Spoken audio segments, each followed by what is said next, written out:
الحمدللہ رب العالمین والصلاة والسلام علی محمد الامین فاعوذ باللہ من الشیطان الرجیم بسم اللہ الرحمن الرحیم۔ خواتین و حضرات، ہم سورہ یونس کی آیت 33 سے درس کی ابتدا کر رہے ہیں۔ اس سے پیچھے استدلال کا مضمون شروع ہو گیا تھا۔ سورہ یونس جس طرح کے مضامین کی سورہ ہے، اس میں انذار انہی مراحل سے گزرتا ہے، یعنی تنبیہ ہوئی، خبردار کیا گیا، پھر استدلال شروع ہو گیا۔ اس میں کچھ سوالات کیے گئے تھے۔ یہ پہلے عرض کیا جا چکا ہے کہ سورہ کے مخاطبین قریش مکہ ہیں، ان سے ان کے بعض عقائد کے بارے میں سوالات کیے گئے۔ بنیادی مسئلہ شرک کا تھا، چنانچہ پوچھا گیا کہ زمین و آسمان میں جو روزی تمہیں ملتی ہے کون دیتا ہے؟ کان آنکھیں کس کے اختیار میں ہیں؟ یہ شعور کس کا بخشا ہوا ہے؟ کس نے تمہیں انسان کی حیثیت سے یہ سب صلاحیتیں دی ہیں؟ زندہ کو مردہ سے اور مردہ سے زندہ کو کون نکالتا ہے؟ نظم عالم کی تدبیر کون کر رہا ہے؟ یہ سوالات کیے قرآن مجید نے پے در پے۔ اس سے مقصود یہ تھا کہ وہ حقائق جو تم اس عالم کے پروردگار کے بارے میں مانتے ہو، اگر نہیں مانتے تو ان سوالوں کے جواب میں نفی کر دو، مانتے ہو تو اس کے بعد جن کو تم خدا کے شریک ٹھہراتے ہو ان کے لیے پھر کوئی دلیل باقی نہیں رہتی۔ تو فرمایا کہ ہمارے ان سب سوالوں کے جواب میں یہ لازماً یہی کہیں گے کہ اللہ ہی یہ سب کرتا ہے، روزی بھی وہی دیتا ہے، نظم عالم کی تدبیر بھی وہی کرتا ہے، زندہ کو مردہ سے اور مردہ کو زندہ سے بھی وہی نکالتا ہے، اور ہماری یہ سب صلاحیتیں، ہمارے حواس اسی کے اختیار میں، یہ سب یہی کہیں گے۔ اس پر تبصرہ کیا تھا کہ یہ سب اگر ایسے ہی ہے تو پھر تم نے اس حق کے واضح ہو جانے کے بعد، جس کے تم خود بھی امانت دار ہو، یہ گمراہی کہاں سے اختیار کر لی ہے؟ یعنی انسان کے لیے تضادات میں جینا تو ممکن نہیں ہے۔ اس میں جو استدلال کا مقدمہ ہے وہ اس سادہ فطری اصول پر اٹھایا گیا ہے کہ انسانی عقل اور انسانی فطرت تضادات کو گوارا نہیں کر سکتی۔ غلطی یا تو بنیاد میں لگ جائے گی۔ بنیاد کیا ہے کہ پہلے مرحلے ہی میں یہ بات انسان نے مان لی کہ اس کائنات میں ابتداً کچھ ہستیاں شریک ہو گئی ہیں، یعنی اگر اللہ تعالیٰ نے اس کو بنایا ہے تو چلا کوئی اور رہا ہے، یہ ابتدا ہی سے معاملہ غلط ہو جائے گا۔ لیکن ایک جانب یہ باتیں جو پوچھی گئیں ان کو تم مانتے ہو، جواب میں یہ کہتے ہو کہ یہ سب اللہ ہی نے کیا ہے، تو اس کے بعد پھر فَأَنَّىٰ تُصْرَفُونَ، یہ کہاں سے پھر جاتے ہو؟ اس کے بعد تو لازمی نتیجہ یہی ہے اور یہی ہونا چاہیے کہ پھر کوئی اس کائنات میں اس پروردگار کا شریک نہیں ہے، پھر یہ شریک آتے کہاں سے ہیں؟ تو اس طرح استدلال کیا ہے۔ تو فرمایا کہ جس وقت لوگ اس طرح کے تضادات میں مبتلا ہو جائیں اور اس طرح کی کنٹرڈکشنز میں جینا شروع کر دیں تو پھر کوئی چیز بھی ان کو گمراہی سے نہیں نکال سکتی۔ تو اس کو آگے پھر نتیجے کے لحاظ سے بیان کیا ہے، اور دیکھیے کس طرح بیان کیا ہے۔ كَذَلِكَ حَقَّتْ كَلِمَاتُ رَبِّكَ عَلَى الَّذِينَ فَسَقُوا أَنَّهُمْ لَا يُؤْمِنُونَ، اسی طرح تیرے پروردگار کی بات ان سرکشی کرنے والوں کے حق میں پوری ہو چکی ہے کہ یہ ایمان نہ لائیں گے۔ یہ پوری بات سمجھنے کی ہے، یعنی یہ ایمان کیوں نہیں لا رہے؟ اس لیے کہ ایمان لانے کے لیے پہلی شرط یہی ہے کہ انسان اپنے آپ کو تعصبات سے اوپر اٹھا لے۔ تعصبات سے اوپر نہیں اٹھائے گا تو تضادات میں جیے گا، اور تضادات میں جیے گا تو جیسے جیسے دلیل سامنے آئے گی اس کے رویے میں سرکشی کا ظہور ہوگا، کیونکہ جب آدمی صحیح نہج پر دلیل سے بات کرتا ہے تو وہ سرکشی نہیں اختیار کر سکتا۔ دلیل میں اختلاف ہو سکتا ہے، ایک بات آپ نے کہی ہے، دوسری بات میں نے کہی ہے، ایک زاویے سے میں چیزوں کو دیکھ رہا ہوں، دوسرے زاویے سے آپ دیکھ رہے ہیں۔ یہ تو دنیا میں روزمرہ کا تجربہ ہے، یہ ہوتا ہے۔ لیکن جس وقت انسان تعصبات اور تضادات میں مبتلا ہو جاتا ہے تو پھر استدلال ہو نہیں سکتا۔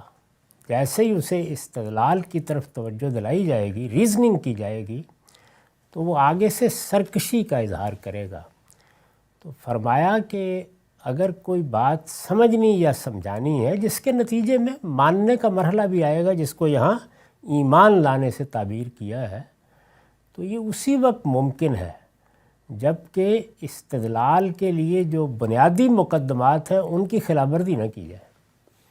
اور وہ یہی ہے کہ پہلے بتایا جائے کہ کس بنیاد پر کوئی بات کہی جا رہی ہے، پھر بتایا جائے کہ اس بنیاد پر اگر وہ بات کہی جا رہی ہے اور وہ کوئی ایسی چیز ہے کہ جو یا انسان کے مشاہدے میں آ گئی ہے، تجربے میں آ گئی ہے، اس کے حواس خمسہ کی گرفت میں ہے، تو پھر تو آگے عقلی استدلال کے لیے کوئی بنیاد بنتی ہے۔ لیکن اگر ان سب کے بعد محض اوہام کی بنیاد پر یا شکوک و شبہات کی بنیاد پر یا ظنون کی بنیاد پر کوئی مقدمات قائم کر لیے گئے ہیں اور وہ بھی آپس میں ہم آہنگ نہیں ہیں، یعنی یہ سب باتیں خدا کے بارے میں ماننا پھر اس کے بعد شریک بنا دینا، تو اس تضاد میں جینے والا تو یہی کرے گا کہ جیسے ہی اس کے سامنے اللہ کا کوئی پیغمبر آ کر بات واضح کرے گا یا کوئی داعی حق واضح کرے گا یا دین کا کوئی معلم واضح کرے گا تو وہ پھر سرکشی دکھائے گا، آگے سے سرکشی کا ظہور ہوگا۔ اور اللہ کی سنت یہ ہے کہ سرکشی اختیار کرنے والوں کو وہ ہدایت نہیں دیتا، نہیں آنے دے گا انہیں ہدایت کے قریب۔ وہ اپنی ہدایت کی اہانت سمجھتا ہے کہ اس طرح کے لوگوں کو ہدایت دی جائے، یہ ہو نہیں سکتا کسی طرح سے۔ تو فرمایا کہ یہ جو سرکشی کرنے والے ہیں ان کے حق میں اللہ کا فیصلہ صادر ہو چکا ہے کہ ان کے لیے ہدایت کی راہ اب کھل ہی نہیں سکتی۔ یہ خود بھی کوشش کریں گے تو یہ وہ گرہیں ہیں کہ جو اس طرح باندھ دی گئی ہیں کہ اب یہ ناخنوں سے بھی نہیں کھلیں گی، یہ ہو نہیں سکتا۔ تو یہ ہدایت اور ضلالت یا ہدایت اور گمراہی کے قانون کی بنیاد پر اللہ تعالیٰ نے آخر میں یہ بات فرمائی ہے کہ طے ہو گیا ہے، سرکشی کرنے والوں کے لیے خدا کے ہاں کوئی گنجائش ہی نہیں ہے۔ وہ اس چیز کو ہدایت کی طرف آنے کے لیے سب سے بڑی رکاوٹ قرار دے چکا ہے۔ تو وہ جو فرمایا ہے کہ استکبار کرنے والے جنت میں نہیں داخل ہو سکتے، اونٹ سوئی کے ناکے میں داخل ہو سکتا ہے، وہ بھی نتیجے کے اعتبار سے ہے کہ جب استکبار ہے، جب سرکشی ہے تو پھر اول تو آئیں گے نہیں۔ اگر اس استکبار اور سرکشی کے ساتھ آنا چاہیں گے تو خدا نہیں آنے دے گا، یعنی یہ آ ہی نہیں سکتے، نہ راہ ہدایت کو پا سکتے ہیں نہ اس کے نتیجے کو حاصل کر سکتے ہیں، یعنی جنت کا دروازہ ان کے لیے بند ہے۔ تو یہ پوری بات ہے ہدایت اور گمراہی کے اس قانون کے بارے میں، جو استدلال کرنے کے بعد جب ان کا جواب سامنے آ گیا اور اس جواب میں پھر ضلالت پر اصرار ہے تو تبصرہ کرتے ہوئے کہی گئی ہے کہ کذالک حقت کلمۃ ربک علی الذین لا فسقوا انہم لا یؤمنون۔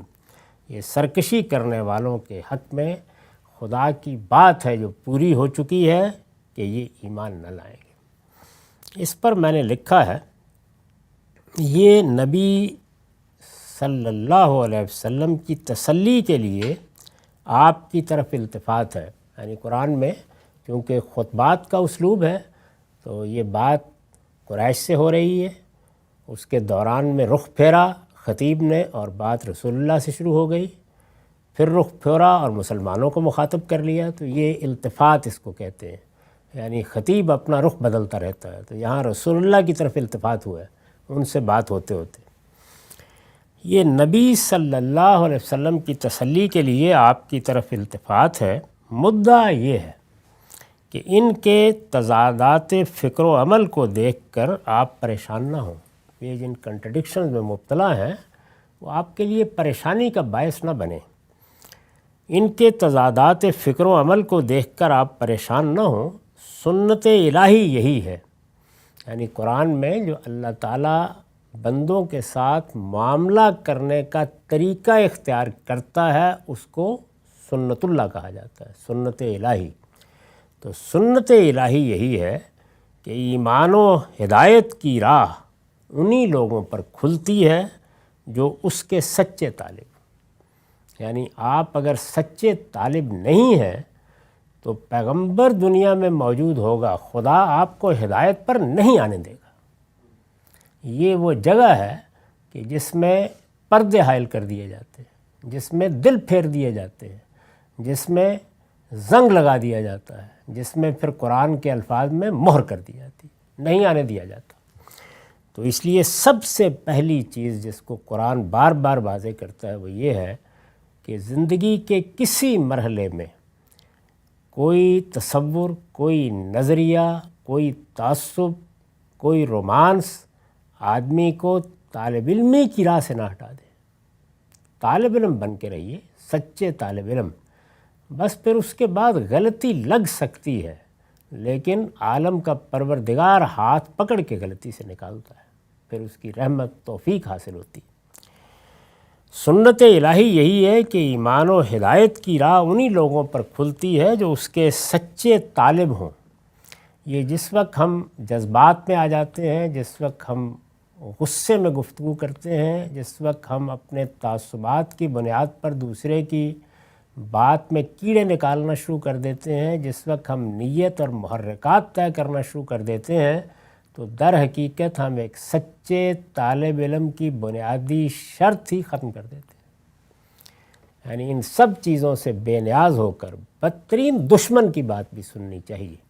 اسی کو کہا گیا ہے کہ اس دین میں، یعنی اللہ کے دین میں، انبیاء کے دین میں، قیام بالقسط، یہ کہ آدمی ہر وقت انصاف پر قائم رہے، ہر وقت انصاف کی بات کہے، کرے اور سمجھے، یہ احکام میں سے ایک حکم نہیں ہے، یہ قرآن نے واضح کر دیا ہے۔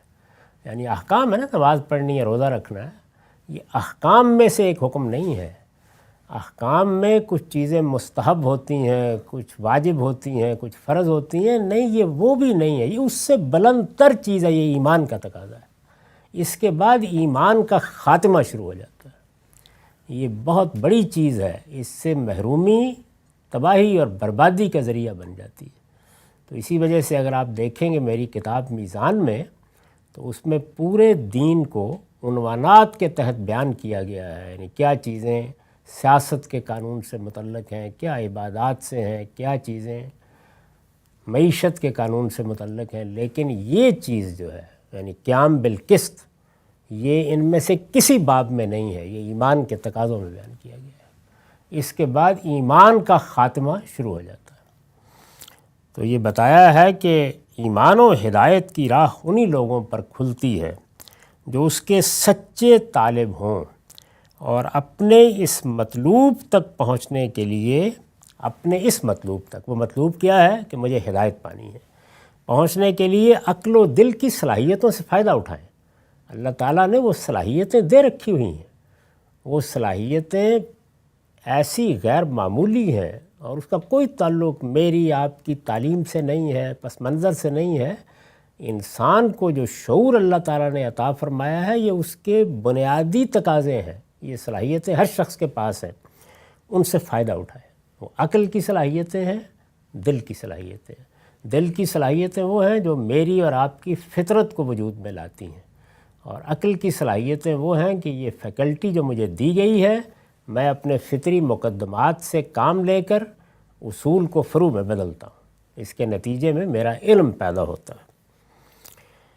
اس کے برخلاف جو لوگ عقل و فطرت کو ٹھکرا کر اپنی باغ خواہشوں کے ہاتھ میں پکڑا دیتے ہیں، یعنی ایک ہے کہ آپ عقل اور دل کی، عقل اور فطرت کی ان صلاحیتوں کو استعمال کریں اور طلب علم میں سرگرداں ہوں، یعنی جب دنیا میں شعور کی آنکھ کھولی اس وقت سے لے کر مرنے تک سچے طالب علم بن کر، اس سے اوپر کوئی درجہ نہیں ہے۔ یعنی اندازہ کیجئے کہ کوئی بڑا عالم، بڑا محقق بن جائے، یہ دنیا ہے، اسی میں رہ جائے گا یہ سب۔ جو چیز قیامت میں برتر درجات میں لے جانے کا باعث بنے گی وہ سچا طالب علم ہونا ہے، یعنی ابتدا سے انتہا تک۔ تو فرمایا کہ اس کے برخلاف جو لوگ عقل و فطرت کو ٹھکرا کر اپنی باغ خواہشوں کے ہاتھ میں پکڑا دیتے ہیں، اللہ تعالیٰ ان کے لیے ہدایت کی راہ کبھی نہیں کھولتا، بلکہ ان کی اختیار کردہ ضلالت، گمراہی، بلکہ ان کی اختیار کردہ ضلالت ہی کو ان پر مسلط کر دیتا ہے۔ یعنی وہ جس گمراہی کو اپنے لیے محبوب سمجھتے ہیں، اللہ تعالیٰ پھر یہ کہتا ہے کہ اب ادھر ہی جاؤ، یہی تمہارے لیے صحیح راستہ ہے۔ آیت میں کلمت و ربک سے یہی سنت الہی مراد ہے، اور کذالک کا اشارہ مشرکین کے اس رویے کی طرف ہے جو پیچھے مذکور ہوا، یعنی یہ بتایا گیا ہے کہ یہی رویہ ہے جو تم اختیار کر رہے ہو۔ رسول اللہ کے مخاطبین کو کہا ہے یہی رویہ ہے جس کے بعد اللہ تعالیٰ کی یہ سنت ظہور میں آیا کرتی ہے، یہی رویہ ہے۔ اس کے بعد پھر وہی استدلال آگے بڑھا قرآن کے اپنے طریقے کے مطابق، تو فرمایا کہ کل هل من شرکائکم من یبدأ الخلق ثم یعیدہ، ان سے پوچھو تمہارے ٹھہرائے ہوئے شریکوں میں سے کوئی ہے جو پہلی بار پیدا کرتا ہو؟ اس سے پیچھے کیا سوالات تھے؟ یعنی اللہ تعالیٰ کو کس طرح مانتے ہو؟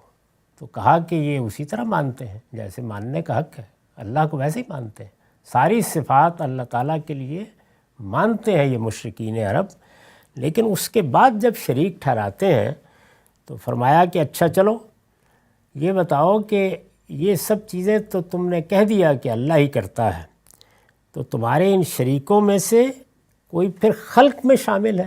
وہاں سوالات کیے تھے روزی کون دیتا ہے، زندہ کون کرتا ہے، مارتا کون ہے، اب یہ کہا کہ اس سے پیچھے جاؤ اور یہ بتاؤ کہ چلیے بعد کے سب معاملات تو تم نے اللہ کی نسبت سے مان لیے، تو یہ ابتدائے خلق اس میں کوئی شریک ہے تمہارے ہاں؟ ایسا ہے کہ کسی نے تمہارے بنانے میں کردار ادا کیا ہو؟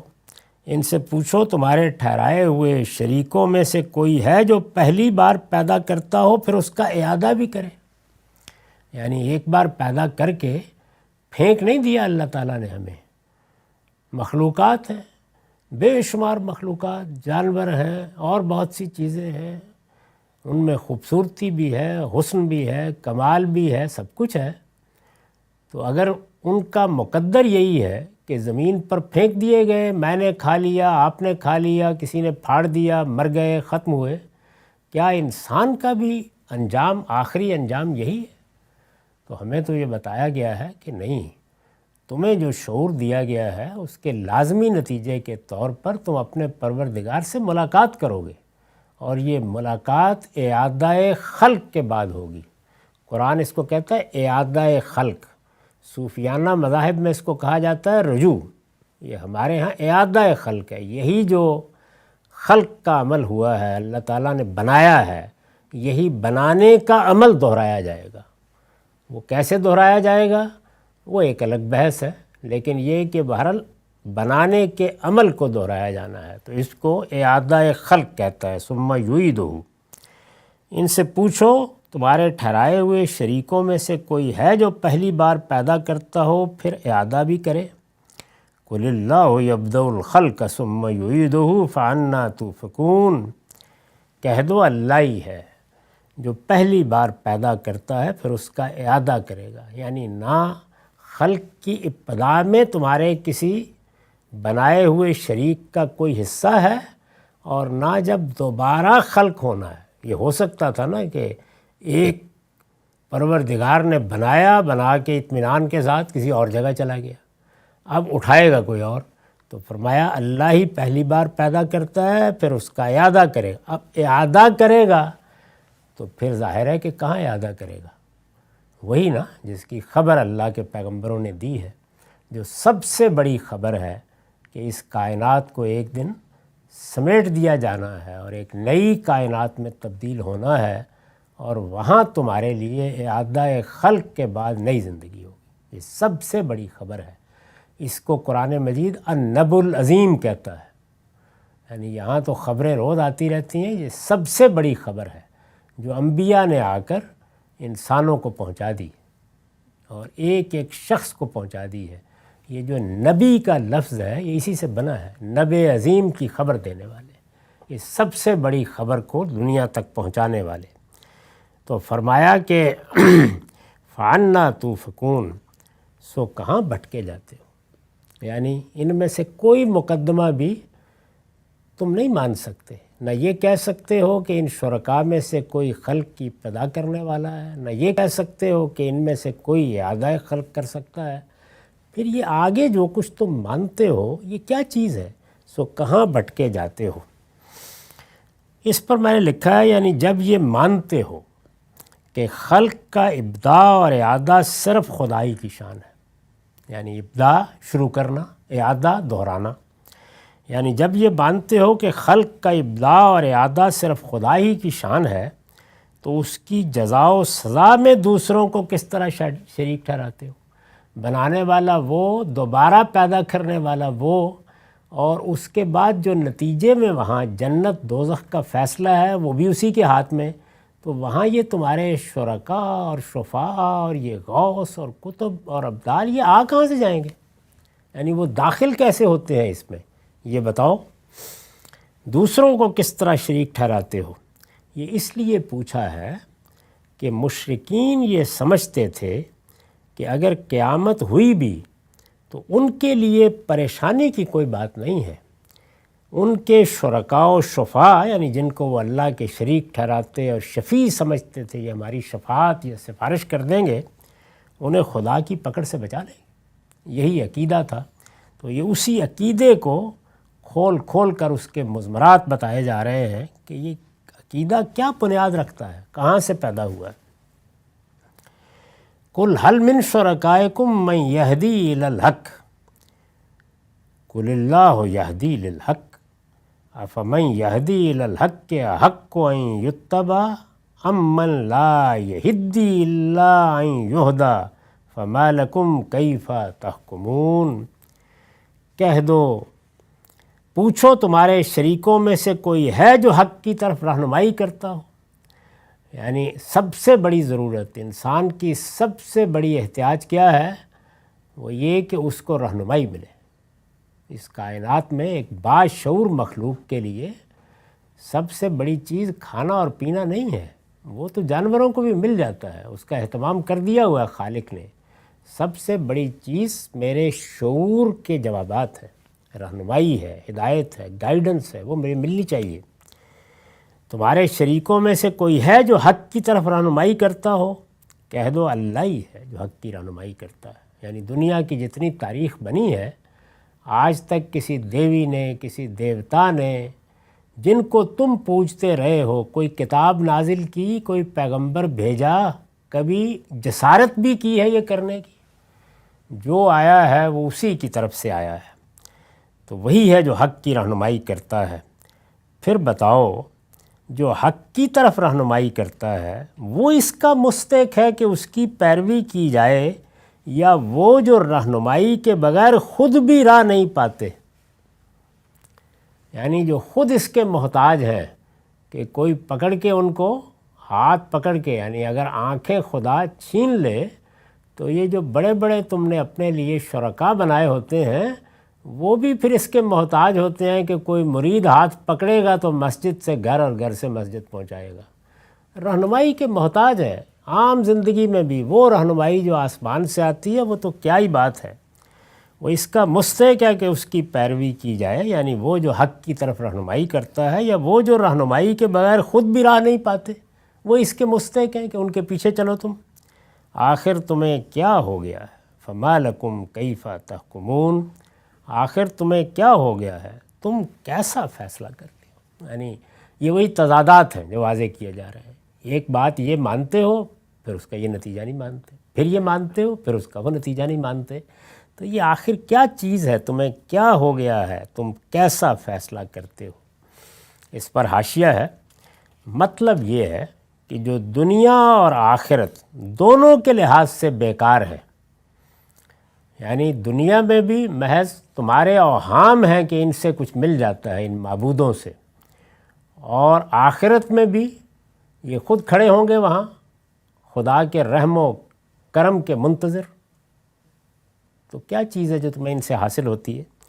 مطلب یہ ہے کہ جو دنیا اور آخرت دونوں کے لحاظ سے بیکار ہیں، انہیں کس طرح معبود بنا کر پوجنے کے لیے تیار ہو جاتے ہیں۔ یعنی ایک تو یہ نا کہ چلیے ان کے ساتھ کوئی دوستی کر لی، معبود بنا کے پوجنے کے لیے تیار ہو جاتے ہو، یعنی اب ان کے سامنے سر جھکیں گے، اب ان کے سامنے نظریں پیش کی جائیں گی، اب ان کی خوشنودی حاصل کرنے کے لیے عبادت کی جائے گی، یہ کیا چیز ہے۔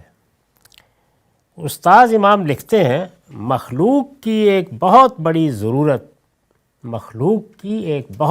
ضرورت خالق سے یہ وابستہ ہوتی ہے کہ وہ زندگی کے معاملات میں رہنمائی فرماتا ہے کہ کیا حق ہے اور کیا باطل۔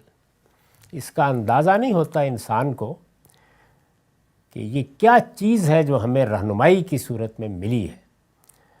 انسانی تاریخ یہ بتاتی ہے کہ اس رہنمائی سے منہ موڑ کر، اس سے بے نیاز ہو کر، اس کو پس پشت ڈال کر انسان نے جب کبھی اس کائنات کے اصل مسائل پر غور کیا ہے یا ان کو حل کرنا چاہا ہے تو ایسی ٹھوکریں کھائی ہیں کہ اب وہ تاریخ ایک عبرت ناک تاریخ بن چکی ہے، خواہ وہ فلسفے کی ہے خواہ وہ مسٹسزم کی۔ مخلوق کی ایک بہت بڑی ضرورت خالق سے یہ وابستہ ہوتی ہے کہ وہ زندگی کے معاملات میں رہنمائی فرماتا ہے کہ کیا حق ہے اور کیا باطل۔ کیا تم کہہ سکتے ہو کہ تمہارے ان معبودوں سے تمہیں اس طرح کی کوئی رہنمائی حاصل ہوتی ہے؟ یعنی وہ جو ہمارے سامنے یہ کتاب پڑھی ہوئی ہے اور یہ ہمارے پروردگار کی آخری کتاب ہے، یہ اس کی نازل کردہ ہے، اس سے جو کچھ ہمیں ملتا ہے وہ کون سا مسئلہ ہے جو انسان کو اس کائنات میں آنکھ کھولنے کے بعد اعلیٰ ترین برتر جگہ پر پیش آیا ہے؟ وہ کون سا مسئلہ ہے؟ کیا یہ مسئلہ کہ میرے وجود پذیر ہونے کا عمل کیسے ہوا؟ کیا یہ مسئلہ کہ میری ابتدا کیا ہے؟ کیا یہ مسئلہ کہ مادے میں حیات کیسے پیدا ہوتی ہے؟ کیا یہ مسئلہ کہ اس میں شعور کہاں سے آتا ہے؟ کیا یہ مسئلہ کہ میری اخلاقی حس کی بنیادیں کہاں ہیں؟ کیا یہ مسئلہ کہ میری جمالیات کے کیا مقدمات ہیں؟ کیا یہ مسئلہ کہ میرے وجود کی ضرورتیں اور جو چیزیں میں اپنی حصے جمالیات کے تقاضے سے سمجھتا ہوں اور میرے عقلی مقدمات باہم کوئی تعلق رکھتے ہیں؟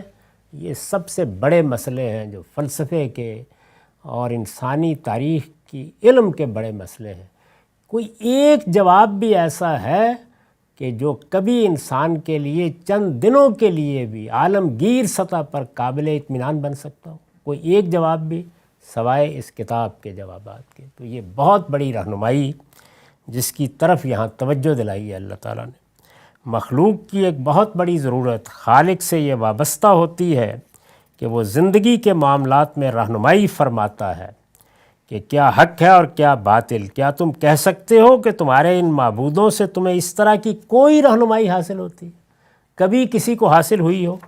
کیا عقل جو تمہارے اندر رہنمائی کا چراغ ہے، یعنی رہنمائی کے جو ذرائع ہیں، چلیے رہنمائی کیا ملی ہے وہ تو الگ ہے، رہنمائی کے جو ذرائع ہیں کیا ان میں سے کوئی چیز ان معبودوں کی دی ہوئی ہے؟ رہنمائی کا چراغ ہے، یہ جو چراغ میرے اندر عقل کا چراغ ہے، چراغ راہ ہے، یہ ان کی بخشی ہوئی تمہیں ملی ہے؟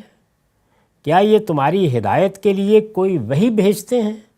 کیا انہوں نے تمہاری تربیت و تزکیے کے لیے کوئی کتاب اتاری، کوئی رسول بھیجا، کوئی شریعت نازل کی، کوئی قانون اتارا؟ کیا کیا انہوں نے؟